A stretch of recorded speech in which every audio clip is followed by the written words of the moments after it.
Hello everybody and आज की इस पर्टिकुलर वीडियो से हम स्टार्ट करने वाले हैं जावास्क्रिप्ट। ये एक कोर्स होने वाला है जहाँ पे मैं आपको सिखाऊंगा JavaScript beginner to advance level. So JavaScript start करने से पहले कुछ बेसिक कन्फ्यूजन क्लियर कर लेते हैं जो कि मोस्ट लोगों को आती है। सो मोस्ट ऑफ द लोग सोचते हैं कि जो हमारी जावास्क्रिप्ट है वो सिर्फ ब्राउज़र के अंदर चलती है, जैसे क्रोम या फिर फायरफॉक्स। मतलब वेबसाइट बनानी है तो जावास्क्रिप्ट यूज़ होती है। ये बात जो है कम्प्लीटली गलत नहीं है, लेकिन पूरी सही भी नहीं है। एक्चुअली में जावास्क्रिप्ट एक लैंग्वेज है जिसके कुछ रूल्स होते हैं। जैसे किसी भी लैंग्वेज के कुछ ग्रामर के रूल्स होते हैं, वैसे ही जावास्क्रिप्ट के भी कुछ रूल्स होते हैं।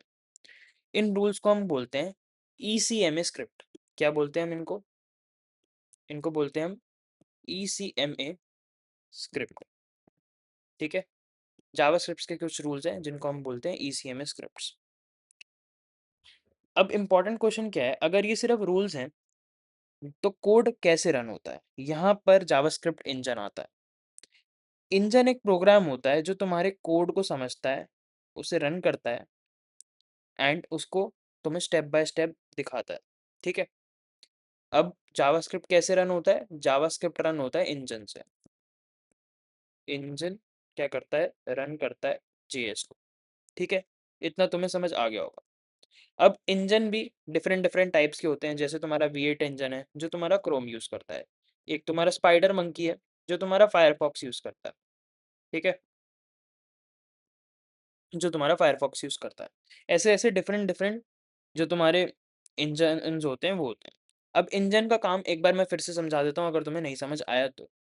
सो इंजन का काम सिंपल है, तो वो तुम्हारा कोड लेगा, उसको समझेगा एंड देन उसको स्टेप बाय स्टेप रन करेगा।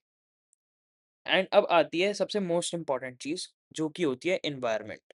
ठीक है, अब जावास्क्रिप्ट कभी भी अकेले रन नहीं होता, ये हमेशा किसी जगह रन होता है।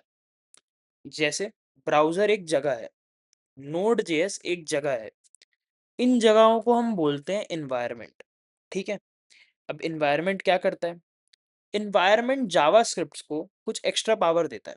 ठीक है, अब इसको एक हम एग्जांपल की तरफ से समझते हैं तो तुम्हें अच्छे तरीके से समझ आएगा। फॉर एग्जांपल ये एक वेबसाइट है जहाँ पर एक ये बटन है जिसको हम कहते हैं डार्क मोड। ठीक है, ये एक वेबसाइट है जहाँ पे एक बटन है, फॉर एग्जांपल डार्क मोड करके।